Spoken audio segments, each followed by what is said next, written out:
નમસ્કાર વિદ્યાર્થી મિત્રો, તક્ષશિલા પરિવારમાં આપનું હાર્દિક સ્વાગત છે. ધોરણ 12 વિષય નામાના મૂળ તત્વો અને ચેપ્ટર 5 નવા ભાગીદારનો પ્રવેશ. તો આપણે અગાઉ નવા ભાગીદારના પ્રવેશ વિશે ચર્ચા કરી. તો હવે આના દાખલા નંબર 8 આપણે દાખલા નંબર 8 ની ગણતરી કરી. તો પાના નંબર 208 પર દાખલા નંબર 8 આભારની વિના બે જે વ્યક્તિના પ્રમાણમાં નફો નુકસાન વહેંચતા એક પેઢીના ભાગીદારો છે. તારીખ 31/3/2017 ના રોજ તેમની પેઢીની પાકુસર નીચે મુજબ છે. આપણે પાકુસર હોય અને નીચેની માહિતી. તો તેઓએ તારીખ 1/4/2017 થી રૂસીલને નવા ભાગીદાર તરીકે નીચેની શરતોએ દાખલ કર્યો. તો નવા ભાગીદાર તરીકે કયો દાખલ થાય? રૂસીલ. તો રૂસીલ રૂપિયા 1 લાખ મૂડી તરીકે અને રૂપિયા 24,000 પાઘડી પેટીએ રોકડમાં લાવશે. તો નવો ભાગીદાર તરીકે જૂના ભાગીદાર આભા અને વિનાએ એનું જૂનું પ્રમાણ. તો આ જૂનું પ્રમાણ કેટલું આપ્યું છે? જૂનું પ્રમાણ 2/1 ના પ્રમાણમાં નફો નુકસાન વહેંચતા ભાગીદારો છે. અને નવો ભાગીદાર દાખલ થાય તો એને કેટલું પ્રમાણ આપવાનું એ આપણે આપ્યું છે નહીં. જો હવે છેલ્લા વાળામાં આપણે ત્રણેય ભાગીદારોનું નવું નફા નુકસાનનું પ્રમાણ 2/1/2 રાખો. એટલે નવું પ્રમાણ આપણે આપ્યું છે. આ જૂનું પ્રમાણ ને નવું પ્રમાણ 2/1/2. તો નવું પ્રમાણ અને જૂનું પ્રમાણ આપ્યું હોય તો આપણે ચોથા ચેપ્ટરમાં ત્યાગના પ્રમાણની ગણતરી કરતા એ રીતે આપણે ત્યાગના પ્રમાણની ગણતરી કરવાની. તો નવો ભાગીદાર આવે તો એને લાભ મળે.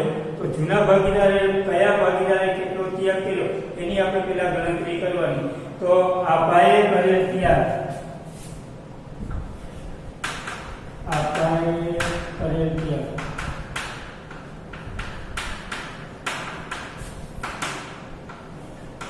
જૂનું પ્રમાણ માઈનસ નવું પ્રમાણ. તો જૂનું પ્રમાણ કેટલું છે? 2/3 માઈનસ નવું પ્રમાણ 2/5. 2 × 5. તો આનો ક્રોસ ગુણાકાર થાય તો 5 × 2 = 10 અને 3 × 6 એમાં 5 કરીને 15. તો 10 માંથી 6 જાય એટલે 4/15. હવે બીજાનો ત્યાગ.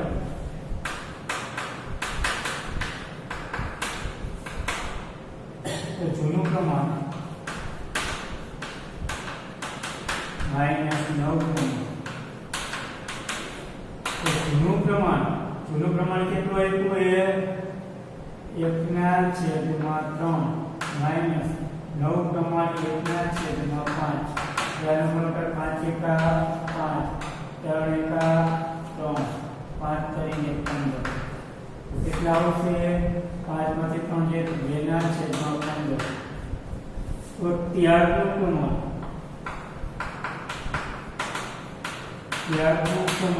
તો કેટલા થશે? અહીંયા કેટલા છે? આ છેદ બિન હરખા છે. તો અહીંયા 4/15 અને 2/15 એટલે 4/2.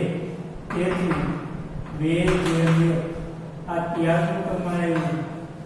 આભા અને વિનાનું ત્યાગનું પ્રમાણ આવ્યું. પહેલા ત્યાગના પ્રમાણની ગણતરી કરવાની, પછી દાખલા ગણવાની શરૂઆત કરવાની. અથવા જે પ્રમાણે માહિતી એના આધારે એની ગણતરી કરવી પડે. તો હવે સૌથી પહેલા ગણતરી કરતા હોય એટલે સૌથી પહેલા આપણે મૂડી. તો ભાગીદારોની મૂડી, જો મૂડી દેવા બાજુ મૂડી, તો આવા મૂડી ખાતાની જમા બાજુ બાકી આગળ લાવ્યા. તો આભાના 80,000 અને બીનાને કેટલા 60,000. આ રીતે આપણે મૂડી લઈએ તો બેની આપણે મૂડી લઈએ આભા અને બીના. આભાની મૂડી 80,000 અને બીનાની 60,000. તો હવે આપણે નીચે હવાલાથી શરૂઆત કરશું જે પ્રમાણે આપ્યું. તો રૂસેલ 1 લાખ મૂડી તરીકે અને 24,000 પાઘડી પેટે રોકડ લાવશે. રૂસેલ લાવે તો કોઈ પણ ભાગીદાર રોકડ લાવે મૂડી તરીકે તો ભાગીદારના મૂડી ખાતાની જમા બાજુ રોકડ ખાતે કેટલા લાવે તો 1 લાખ. એક અસર અહીંયા આપવાની અને બીજી અસર રોકડ ખાતાની ઉધાર બાજુ. પહેલી લીટીમાં બાકી આગળ લાવ્યા તરીકે દર્શાવી. પછી લખવાનું રૂસેલના મૂડી ખાતે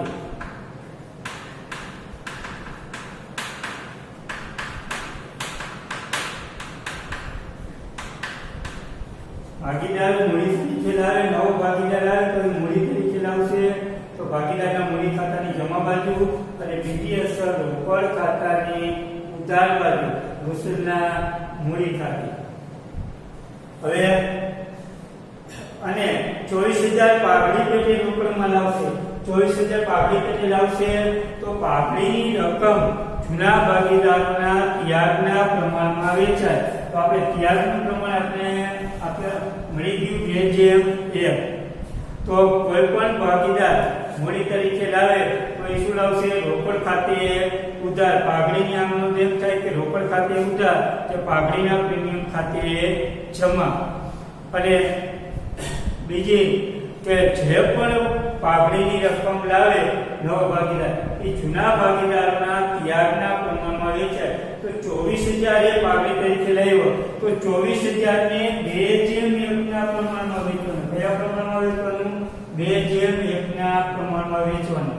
તો 24,000 ને 2:1 ના પ્રમાણમાં વેચવું તો 24,000 ગુણ્યા 2 ભાગ્યા 3 એટલે કેટલા આવશે 24,000 ગુણ્યા 2 ભાગ્યા 3 કેટલા આવશે 16,000. અને તો હવે એની અસર આપી દઈ તો પાઘડીના પ્રીમિયમ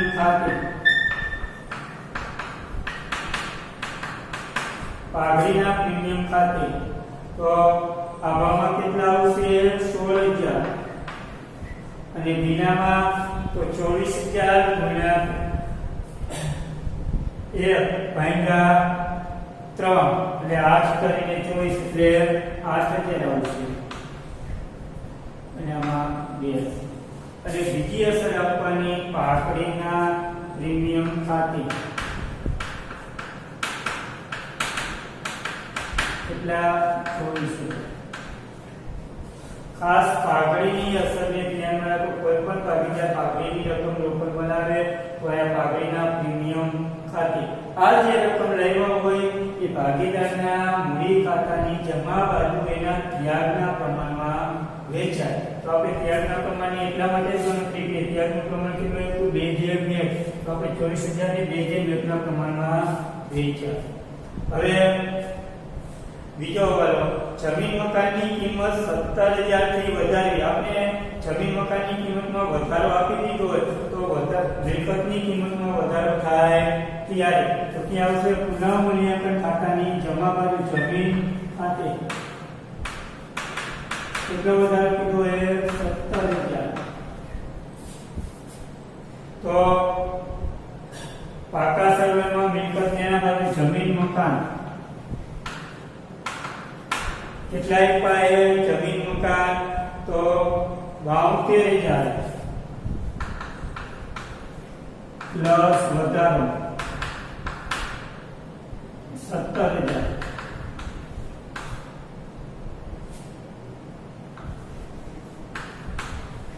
તો કેટલા થશે 89,000. તો જમીનની કિંમત 17,000 થી વધારી એટલે પુનઃમૂલ્યાંકન ખાતાની જમા બાજુ જમીન ખાતે 17,000 અને પાકા સર્વે મિલકત લેના બાજુ જમીન મકાન 72,000 પ્લસ વધારો 17,000 એટલે 89,000. હવે ત્રીજો વાળો યંત્રની કિંમત 32,000 સુધી ઘટાડી. આપણે કેટલે સુધી ઘટાડવાની? 32,000. પાકા સરવૈયામાં યંત્ર કેટલા આપ્યા તો 40,000. 40,000 માંથી 32,000 સુધી ઘટાડવાની એટલે 40,000 માઈનસ 32,000 કરો એટલે કેટલો થાય? 8,000. તો 8,000 નો ઘટાડો કરવાનો હોય. યંત્રની કિંમતમાં કેટલો ઘટાડો કરવાનો? 8,000. તો ઘટાડો થાય મિલકતની કિંમતમાં તો પુનઃ મૂલ્યાંકન ખાતાની ઉતાર બાજુ યંત્ર ખાતે 8,000. મિલકતની કિંમતમાં ઘટાડો થાય એટલે પુનઃ મૂલ્યાંકન ખાતાની ઉધાર બાજુ અને મિલકતની કિંમતમાં વધારો થાય એટલે પુનઃ મૂલ્યાંકન ખાતાની જમા બાજુ. તો આપણે અહીંયા ઘટાડો થયો, યંત્રમાં કેટલો ઘટાડો થયો? 8,000. તો પુનઃ મૂલ્યાંકન ખાતાની ઉધાર બાજુ યંત્ર ખાતે 8,000. અહીંયા પાકા સરળ મિલકત એના બાજુ યંત્ર 40,000 માઈનસ ઘટાડો 8,000 એટલે 32,000. ત્યાર પછી દેવાદારો પર 10% લેખે કાલકા અનામત રાખ્યું. હવે પાકા સરવૈયામાં આપણે દેવાદારો કેટલા આપ્યા? 24,000. એના નીચે કાલકા અનામત 2,000 આપી. તો દેવાદારો કેટલા? 24,000. 24,000 ના 10% કરી તો કેટલા આવશે? 24,000 ગુણ્યા 10% કરીને કેટલા આવશે? 2400. તો 2400 નો ઘટાડો કર્યો તો અહીંયા ઘટાડો આપણે કેટલો આપી દીધો? કાલકા અનામતનો 2,000. તો હવે આપણે કાલકા અનામતની ગણતરી કરી 2400 આવી હતી અને અહીંયા 2,000 આવી. તો 2400 માંથી 2,000 બાદ કરો એટલે કેટલો ડિફરન્સ વધે? 400. તો પુનઃ મૂલ્યાંકન ખાતાની ઉતાર બાજુ જે ડિફરન્સ આવે કાલકા અનામત એ દર્શાવવાની થાય. તો કેટલી આવશે? 400. કાલકા અનામત ખાતે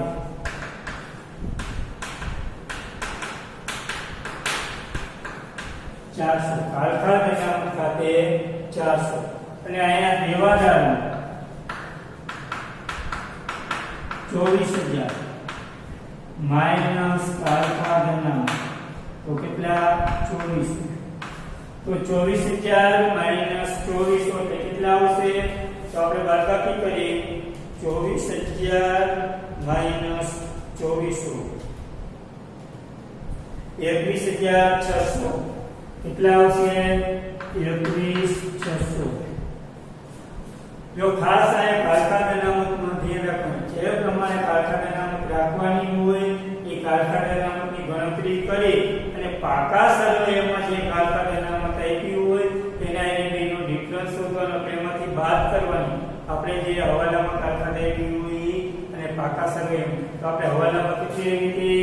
2400 આવી હતી. કેટલી આવી હતી? 24,000 ના 10% એટલે 2400 આવી હતી.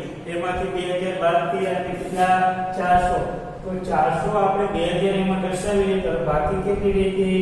400. તો કાલકા અનામત ખાતે 400. અને અહીંયા પાકા સરવૈયામાં દેવાદારો 24,000 માઈનસ કાલકા અનામત 2400. નહીં ચૂકવેલ વીજળી બિલ માટે 1100 ની જોગવાઈ કરેલી. એટલે નહીં ચૂકવેલ એટલે ચૂકવવાનું બાકી વીજળી બિલ. ચૂકવવાનું બાકી વીજળી બિલ આપણે ક્યાં આવશે? પુનઃ મૂલ્યાંકન ખાતાની ઉધાર બાજુ ચૂકવવાનું બાકી વીજળી બિલ કેટલું છે? તો ચૂકવવાનું બાકી વીજળી બિલ 1100. એટલે અહીંયા આપણે મૂડી લખીને આપણને મૂડી પછી આપા વિના અને ઋષિ આ રીતે દર્શાવે. પછી હવે નીચે દર્શાવવાની જે પણ એન્ટ્રી આવે તે ચૂકવવાનું બાકી વીજળી બિલ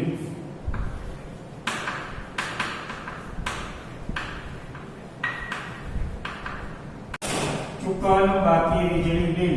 તો ચૂકવવાનું બાકી વીજળી બિલ કેટલું હતું? 1100. તો આપણે અહીંયા 1100.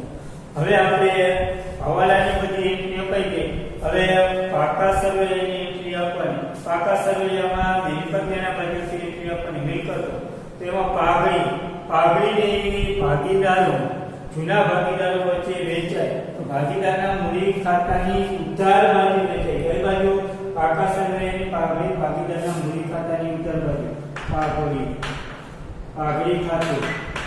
તો પાઘડી ખાતે તો હવે જૂના પ્રમાણમાં 2 જેમ 1 તો આગળ કેટલી 18,000 ભાગ્યા 3 એટલે કેટલા થશે 6,000 તો 6 દુને આપવામાં 12,000 અને આમાં 6,000 અને રિસીવમાં ડેશ. હવે ત્યાર પછી જમીન મકાન આવી ગયું, યંત્ર આવી ગયા, સ્ટોક બાકી તો સ્ટોક લખી નાખો પાકા સરવાળાનો સ્ટોક કેટલો આપ્યો એ સ્ટોક 36,000. દેવાદારો આવી ગયા. ત્યાર પછી રોકાણ તો રોકાણ લખી નાખો રોકાણ કેટલા આપ્યા 8,000. પછી રોકડ દેણ તો આપણે રોકડ ખાતું ને બાકી આગળ લેવાનું હતું તો અહીંયા દર્શા રોકડ દેણ કેટલા બાકી આગળ આવ્યા 2,000. પછી જાહેરાત ઝુંબેશ ખર્ચ ની હોય ભાગીદારના મૂડી ખાતાની ઉધાર બાજુ ભાગીદારો વચ્ચે વેચાય તો જાહેરાત ઝુંબેશ ખર્ચ.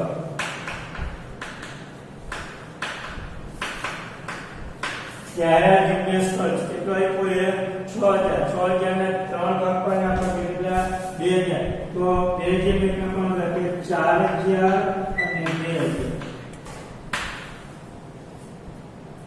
હવે મિલકતો બાજુની બધી એન્ટ્રી આવી ગઈ તો હવે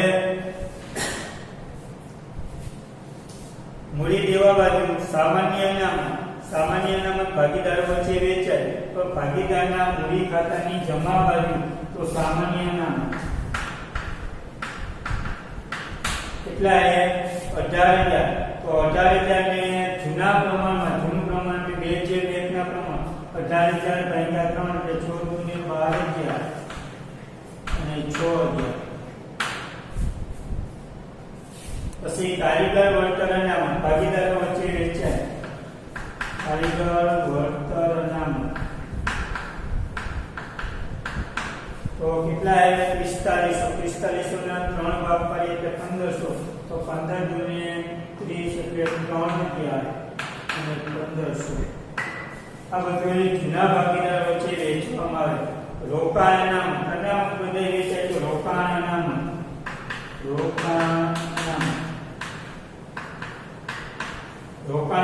ભાગીદારો વચ્ચે વેચાય તો રોકાણ અનામત કેટલું 1,500 ના 300 ભાગ પાડી એટલે 1,000 અને 500.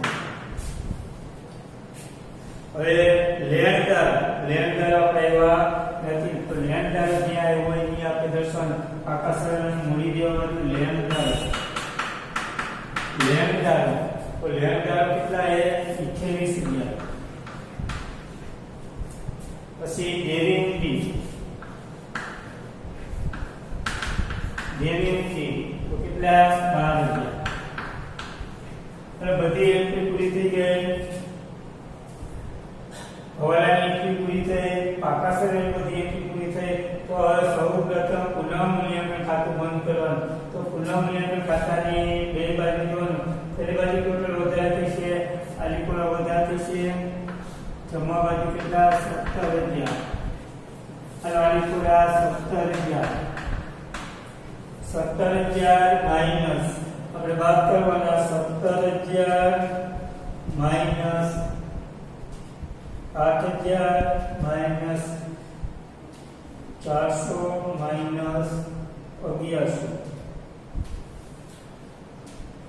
7500 કેટલા આવશે 7500.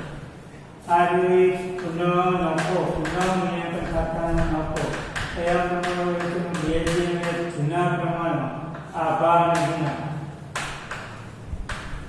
તો 7500 ને 2 જે એકના પ્રમાણમાં વેચે એટલે 7500 ભાગ્યા 3 એટલે 2500 25 દુને 50 એટલે 5,000 અને 2500.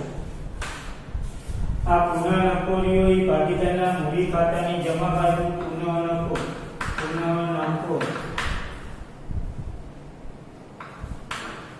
5,000 અને 2500.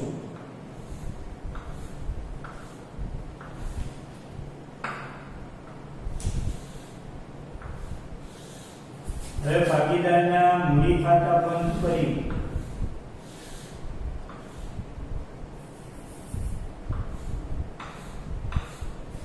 ભાગીદારના મૂડી ખાતાની જમા બાજુ અહીંયા દુસરા નંબર કેટલો આવે 1 લાખ. હવે 60,000 ટોટલ મારી 60,000 પ્લસ 8,000 60,000 પ્લસ 8,000 પ્લસ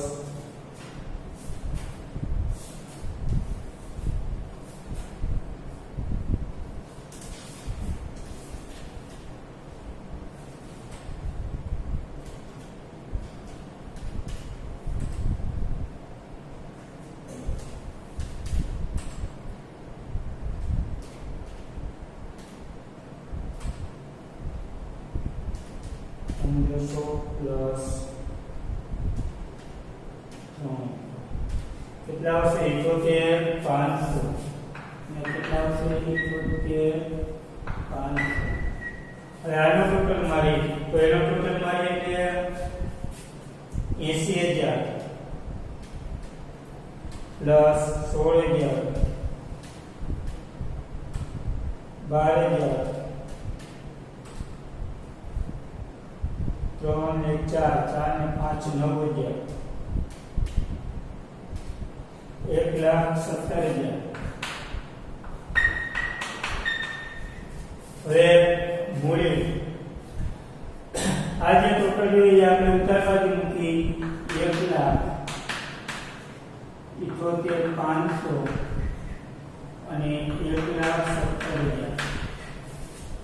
હવે અહીંયા કોઈ એન્ટ્રી એ રીતે બાકી આગળ લઈ ગયા બાકી આગળ લઈ ગયા તો આને એટલા હવે 78,500 માંથી 8,000 જાય એટલે 70,500. હવે 1,70,000 માંથી 16,000 જાય એટલે 1,01,000. આજે બાકી આગળ લઈ ગઈ મૂડી તરીકે આયા પાકા સાહેબ મૂડી દેવા બાજુ તો આ ભાવમાં 1,01,000 પછી 70,500 અને 1,00,000. હવે આનો ટોટલ મારી 1,01,000 પ્લસ 70,500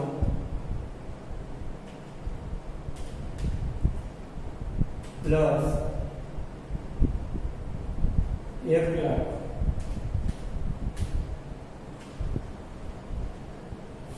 2,71,500 2,71,500. હવે આ આપણે લઈ ગયા મૂડી દેવું. હવે રોકડ ખાતું બંધ કરી તો રોકડ ખાતાનો ટોટલ મારો 2,000 1,00,000 એટલે 24,000 એટલે 1,26,000 1,26,000 બાકી આગળ લઈ ગયા 1,26,000 અને અહીંયા લાવવાના રોકડ શીલક મિલકત લેણા ભાઈ 1,26,000. હવે બંને બાજુનું ટોટલ કરવાનું. હવે બંને બાજુનું ટોટલ કરશું એટલે 2,71,500 પ્લસ 1,100 પ્લસ 28,000 પ્લસ 12,000 3,12,600. એ જ રીતે આનો ટોટલ મારી તો એને કેટલો આવશે તો બંને બાજુનો ટોટલ સરખો જ આવે 3,12,600. બંને બાજુનો ટોટલ સરખો આવે તો આપણો દાખલો સાચો હોય, નહીંતર આપણે ત્યાં ભૂલ હોય. એટલે ખાસ ધ્યાન રાખવાનું પાકા સરવાળાની બંને બાજુનો સરવાળો સરખો આવવો